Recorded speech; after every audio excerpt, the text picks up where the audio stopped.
Madame, Monsieur, bonjour. Bonjour et bienvenue. Nous sommes à Oran, cette magnifique ville de l'ouest de l'Algérie.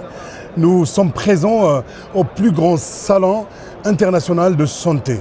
Nous sommes aujourd'hui au cœur de l'innovation médicale. C'est un salon médical qui connaît la participation d'exposants nationaux et internationaux. Ici même, au niveau de ce salon, nous avons rencontré un Algérien. Nous allons le présenter. Un Algérien, c'est un pur produit de l'école fondamentale algérienne. Monsieur Faisal Djeridan, qui a quitté l'Algérie très tôt. Il est parti à l'étranger, il a travaillé dur, il a réussi. Il a créé plusieurs sociétés à travers le monde. Aujourd'hui, on peut dire qu'il est l'acteur de la révolution radiologique dans le monde. C'est une fierté, notre fierté en tant qu'Algérien. Aujourd'hui, il veut apporter un plus à son pays, à l'Algérie, surtout dans le domaine de la santé. Il est avec nous aujourd'hui. Monsieur Faisal Djeridan, bonjour. Bonjour. Je suis très content et très fier et très ému en fait d'échanger avec vous, de vous rencontrer. Alors je suis encore plus ému, très honoré et plus ému. Je suis arrivé hier à l'aéroport d'Oran. Je suis sorti de l'aéroport, je me suis rendu compte que j'avais oublié ma valise. Ça fait 32 ans que j'ai quitté l'Algérie. 32 ans. Et c'est avec beaucoup d'émotion que je suis là aujourd'hui.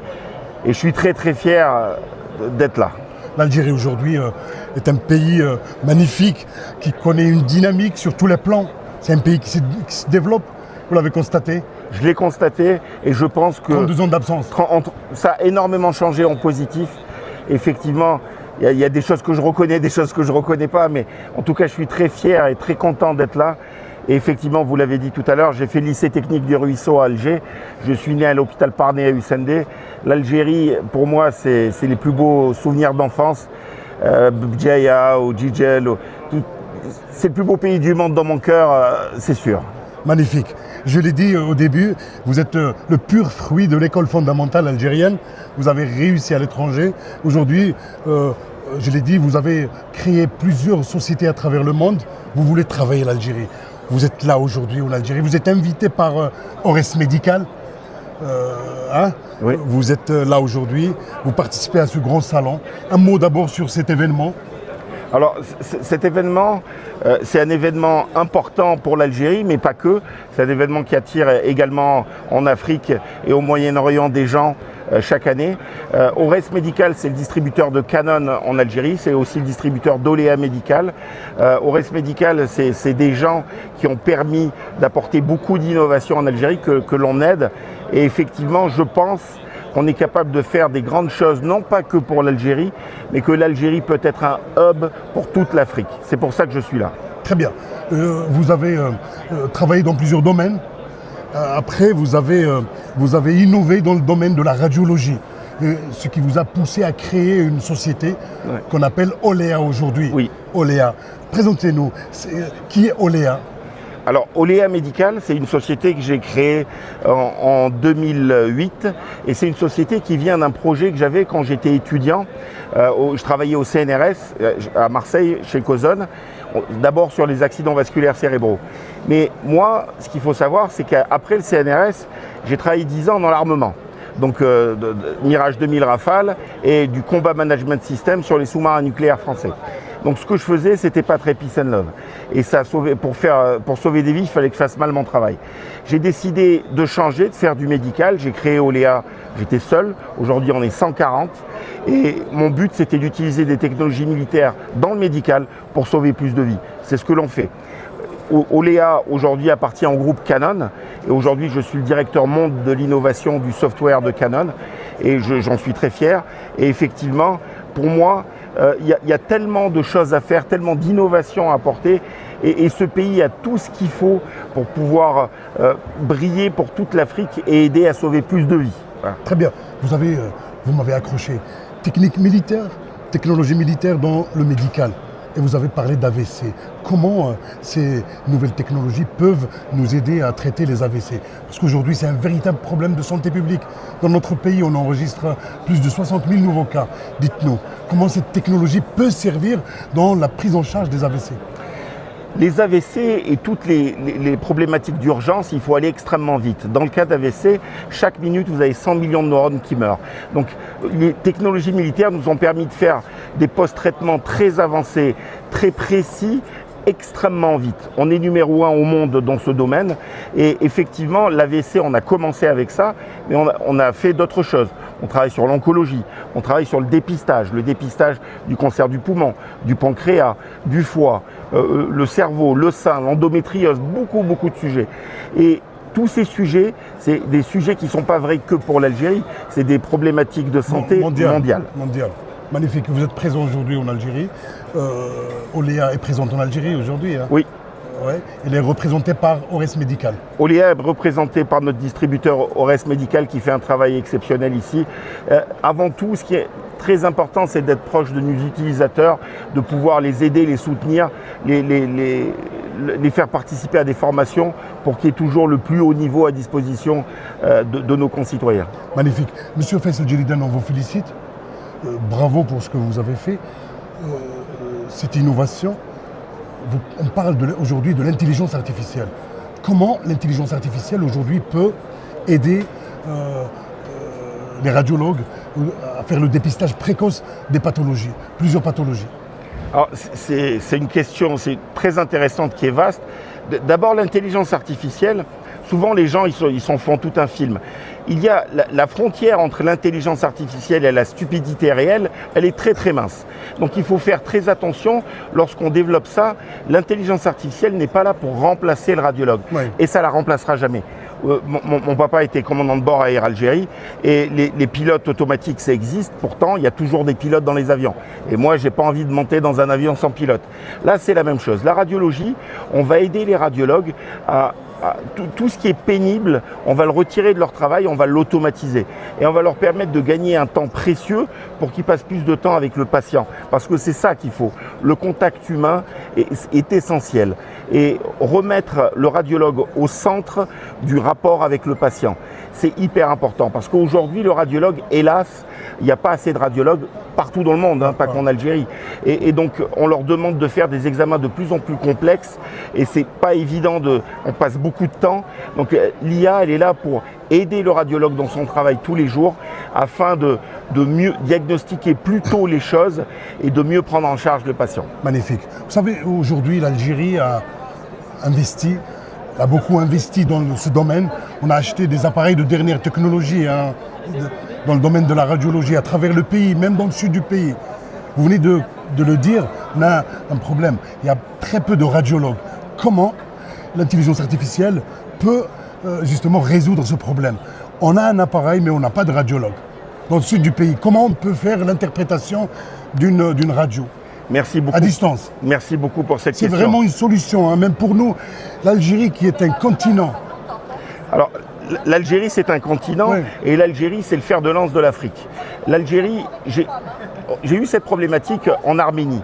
En Arménie, on a mis en place dans des villages vraiment où il n'y avait que du matériel, mais il n'y avait pas de gens, il n'y avait pas de médecins, il n'y avait même pas de manip radio.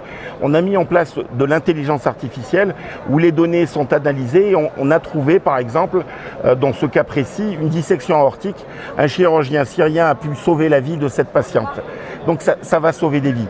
Ce qu'on pourrait imaginer, c'est que grâce à Internet et les satellites, tous les systèmes d'Algérie ou même d'Afrique soient connectés à ces systèmes afin qu'on fasse du diagnostic automatisé sur beaucoup de sujets, le pancréas, les dissections aortiques, l'embolie pulmonaire, les AVC, différents cancers, l'endométriose, etc., pour trouver ces diagnostics de façon automatique et après on peut envoyer le patient dans des endroits, des CHU où effectivement il y a les gens pour prendre en charge. L'IA, ça va permettre de compenser l'absence du radiologue lorsqu'il n'est pas là et lorsqu'il est là, ça lui aide à sauver un temps précieux afin de consacrer plus de temps au patient. Monsieur Faisal Djeridan, encore une fois, félicitations. Vous êtes aujourd'hui en Algérie. On discutait hier dans les coulisses. Vous m'avez dit, vous m'avez vraiment accroché. Vous m'avez parlé de votre nationalisme, votre patriotisme. Vous voulez apporter un plus à ce beau pays. Vous êtes prêt à tout donner, à tout faire, à investir ici dans le pays pour améliorer surtout dans le système de la santé. Mon père est de la Ouatt. Je suis né à Hussein-D et j'ai fait toutes mes études au lycée technique d'Alger au Ruisseau. Je dois tout à ce pays. Mes plus beaux souvenirs d'enfance et mon éducation. Donc j'ai envie de rendre ce que ce pays m'a donné, ses plus belles années. Et effectivement, je pense qu'il est possible de faire de belles choses dans ce pays. Mais pas que pour l'Algérie, pour l'ensemble du continent africain. La volonté est là aujourd'hui. La volonté est là, je suis motivé et je suis très content d'être de retour et j'espère que je reviendrai beaucoup plus souvent. L'Algérie qui a ouvert ses bras à l'élite algérienne à l'étranger. C'est important, vous savez, mon oncle, le docteur Elias Zerouni, qui est connu, qui a été directeur des NIH, il m'a dit, Faisal, il faut plus d'Algériens au plus haut niveau, c'est important. Parce que, effectivement, parfois l'image des Algériens à l'étranger, elle n'est pas toujours bonne, mais les Algériens d'Algérie, c'est autre chose. Et on a une élite, il y a plein de gens, d'Algériens très très compétents. J'ai un très bon ami à moi qui s'occupe de la radiologie à Stanford, une des plus grandes universités au monde, qui a envie de revenir en Algérie. Il y a plein de gens qui ont envie de revenir en Algérie et de servir notre pays. C'est mon cas. Monsieur Faisal Djeridan, vous avez travaillé à l'étranger, vous avez travaillé dur, vous avez réussi, vous avez créé plusieurs sociétés à travers le monde. Aujourd'hui, quelles sont vos perspectives à moyen, à long terme? Qu'est-ce qu'on veut, qu'est-ce qui vous reste en fait dans le futur à réaliser, voilà. Vos objectifs, voilà. Merci. Je dis souvent à mes collaborateurs, l'argent est un bon serviteur, mais un mauvais maître. Moi, ce qui compte, la tagline de ma société, c'est Improve Diagnosis for Life. Améliorer le diagnostic pour sauver des vies. J'aimerais pouvoir aider les médecins à sauver un maximum de vies et c'est ça que j'ai envie d'apporter. Donc ce qui me reste, c'est d'essayer de développer, quelle que soit la maladie, d'essayer d'automatiser, travailler sur l'imagerie psychiatrique également. Il y a beaucoup de sujets qui me restent encore à travailler, c'est pas fini, mais on peut faire tout ça ensemble en Algérie. Magnifique. C'est important, j'ai remarqué que vous parlez beaucoup du dépistage précoce. C'est important pour toutes les maladies, hein, surtout qu'aujourd'hui on parle des cancers. Plus c'est dépisté précocement, oui. Le diagnostic précoce, oui. Plus il y a des chances de guérison. Ce qui est totalement vrai. Il y a même sur le plan économique. Ben, sur le plan économique, pas que sur le plan économique. Si on diagnostique tard un cancer, il y a moins de chances qu'on arrive à le guérir. Le cancer du poumon, c'est un bon exemple. C'est indolore. C'est indolore jusqu'à ce que le cancer touche les parois du poumon. Et lorsque c'est le cas, c'est trop tard, on ne peut plus soigner les gens. Donc faire un dépistage du cancer du poumon le plus tôt possible, précoce, ça va permettre de sauver beaucoup de vies. Mais ce que je vous dis pour le cancer du poumon, c'est vrai pour le cancer du sein, pour les tumeurs du cerveau. Plus on arrivera à faire un dépistage précoce, plus on pourra sauver plus de vies. C'est indispensable. Donc c'est un sujet de bataille qui est très important pour moi. Magnifique. Monsieur Faisal Djeridan, on a fait le tour. Merci d'avoir répondu à nos questions. Merci beaucoup. Encore une fois, je vous félicite. Je vous dis bravo pour tout ce que vous avez réalisé. Bienvenue en Algérie. L'Algérie a besoin de vous. Et j'ai besoin de l'Algérie. L'Algérie a besoin de ses enfants. Ça me touche beaucoup d'être là et je suis très fier d'être là aujourd'hui à Oran avec vous. Merci beaucoup à ORS Médical. Merci. Chers téléspectateurs, merci de nous avoir suivis. On vient de discuter avec Monsieur Faisal Djeridan, un pur produit de l'école fondamentale algérienne. C'est un savant, il a réussi, il a travaillé dur à l'étranger, il a réussi. Aujourd'hui, il est l'acteur de la révolution radiologique dans le monde. Merci de nous avoir suivis. Merci beaucoup.